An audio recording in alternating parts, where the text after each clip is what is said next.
আরে, এটা আবার কি দেখাচ্ছে রে বাবা? কি দেখাচ্ছি বুঝতে পারছো না তো?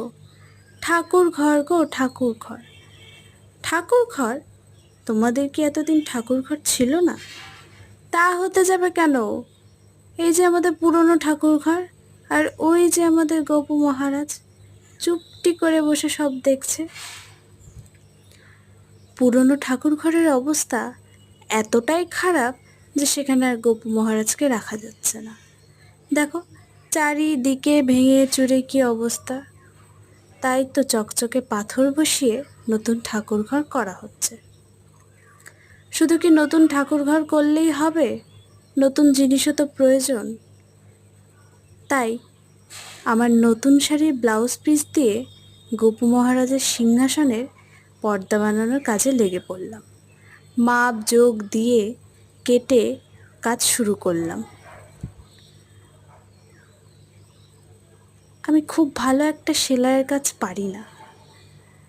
আমার ঠাকুমা খুব ভালো সেলাই করতো। সারা দুপুর ভোর ধরে খালি সেলাই করতো, বিভিন্ন ডিজাইন করতো। প্রথমে ভেবেছিলাম একবারে কাজটা করব, চারিদিকে সেলাই আর লাল পাটটা একবারেই লাগাবো, কিন্তু আমার দ্বারা সেটা হলো না। তাই আমাকে ডবল করে খাটনি করতেই হলো। তাই প্রথমে চারিদিকে সেলাই করে তারপরে লাল কাপড় দিয়ে বর্ডার করব। তোমরা হয়তো দেখে বুঝতেই পারছো যে খুব ভালো হয়তো আমি পারি না। সত্যিই তাই, আমি একদমই পারি না। তাও চেষ্টা তো করতেই হয়।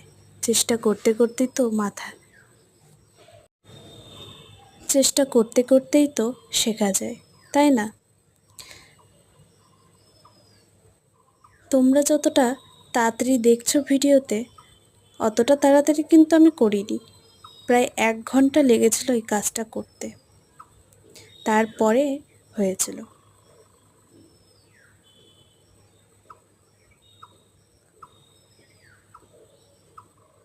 তোমরা একটু দেখে বলো তো যে এরকমই রাখবো, না আরও কিছু করব এটার সাথে? জানিও। রাধে রাধে।